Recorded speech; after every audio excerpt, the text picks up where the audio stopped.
ఆంధ్రప్రదేశ్ వైభవోపేత చరిత్ర గొప్పతనాల సమ్మేళనం Andhra Pradesh a glorious history a tapestry of grandeur.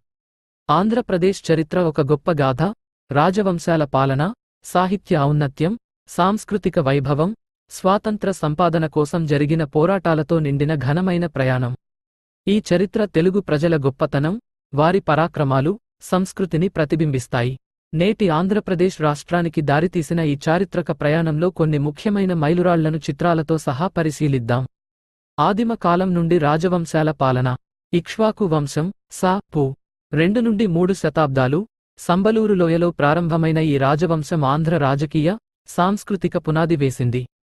వారి హయాంలో బౌద్ధమతం బాగా వ్యాప్తి చెంది, అమరావతి స్తూపం వంటి నిర్మాణాలు రూపుదిద్దుకున్నాయి. ఇవి ప్రారంభకాల శిల్పకళా నైపుణ్యానికి గొప్ప ఉదాహరణలు. శాతవాహన రాజవంశం సా.పు. 2వ శతాబ్దం సా.శ.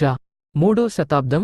విస్తారమైన సామ్రాజ్యాన్ని పాలించిన వీరు వ్యాపారాన్ని ప్రోత్సహించి నాణేలను ముద్రించారు. వారి కాలంలోనే సంస్కృతంలో గాథసప్తశతి వంటి రచనలు వెలుగులోకి వచ్చాయి.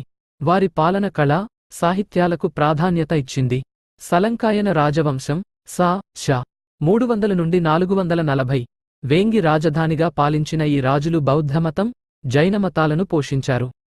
నాగార్జునకొండ వంటి బౌద్ధ కేంద్రాలు వారి పాలనలో విలసిల్లిన గొప్పతనానికి నిదర్శనాలు. వీరు కళలకు, వాస్తుశిల్పానికి ప్రాముఖ్యత ఇచ్చారు. తెలుగు చోళులు 5వ, 11వ శతాబ్దాలు. ప్రస్తుత రాయలసీమ ప్రాంతాన్ని పాలించిన వీరు కళలకు, ఆలయ నిర్మాణానికి ప్రసిద్ధి చెందారు. ఈ వీడియో నచ్చిందా? అయితే లైక్, షేర్, సబ్స్క్రైబ్ మర్చిపోకండి.